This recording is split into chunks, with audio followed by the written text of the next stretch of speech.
Oh, they cleaned up your nose while you were back here You too. have a TV as well if you want to have a look at that, right? Yeah, we're still doing fundraisers. So. Maybe it's a little bit dark in there, but here in this, there you go. There we go. So I'm gonna slow it down so that it's a little bit easier to see. So this is the heart, right? The heart has two sides, the right side and the left side. Correct. This is the left side, and this is the left ventricle, which is the biggest chamber of the heart, right? And that's really enlarged, that's really big. The left atrium is also big, and that is normal with the disease I'm talking about, right? With the PDA. Basically, this color is telling me that one of the valves is leaking, right? And that's usually what happens when the heart starts getting bigger. The valves that should close tight, they stretch, so they leak a little bit. That is normal with this disease. Okay. Now here we can see this is one of the arteries that goes to the lungs, the pulmonary artery. And this is the aorta, right? So we have two big pipes going out of the heart, and they should actually be separated. They shouldn't communicate with each other. But sometimes after birth, there is a vessel that should have closed, and it doesn't close. It keeps the communication between the two of them. And this is actually what I can see here. All this flow that is green is just turbulent flow that is telling me that there is a communication between these two vessels, right? Okay.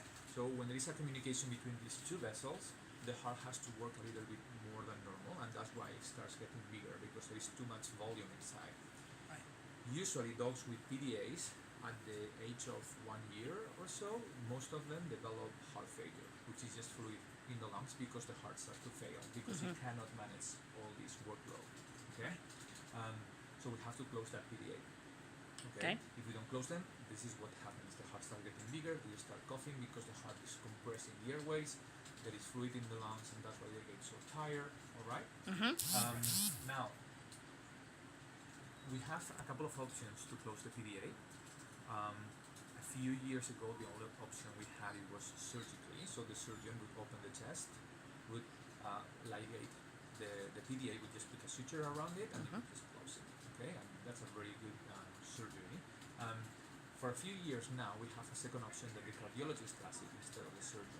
We use a minimally invasive approach, basically the same as in vivo. They use the groin to put a catheter down that vessel, and we use one of the devices that we use is called a CDO. Basically, it's like a plug that is made for the balloon PDA. It's not a balloon. It's like a mesh that we deploy there, and that stays there, and it blocks the flow across that vessel. Okay. Much like you do in humans. It's the same actually. It's the same. Okay. And the good thing is that we don't have to open the chest, and the recovery is very good. By the end of the day, they are back to normal. We like to keep them for 24 hours, but basically the incision is this small in the groin, right? Rather than having the chest. So it's really a good approach. Obviously, as a cardiologist, I like to do that one rather than sending to surgery. The issue is that German Shepherds, they are prone to have an abnormal PDA where the anatomy is not great for me to put that plug. Okay, I need to have some sort of narrowing of that vessel to put my plug, otherwise that plug just flies away. So they have like tubular PDA where even if whatever I put, it just wouldn't stay there. So sometimes with German Shepherds, we like to send them to surgery directly, and we skip that other approach. Now, it also makes a difference with the price, because that device is already $700 or $800. So the surgery is a little bit more expensive, just a little bit.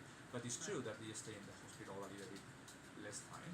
Surgery likes to keep them 2 days, sometimes 3, depending on the surgeon. So it is very similar in price. The cardiologist, the plug that I was talking about is a little more expensive, but it comes up to the owner. Sometimes they say, you know what, I don't want to have a scar here, so I prefer to go through the cardiologist approach rather than the surgical approach. Honestly, they are both very successful, so it shouldn't be a problem. There is always a risk because we are talking about cardiac surgery, so I have seen dogs where we cannot close them for whatever reason. Sometimes they bleed, and they have arrhythmias. There could be some complications, but it's actually a very safe procedure, a routine procedure for us, so we are used to do it either surgically or with the plug. Alright? Wow, okay.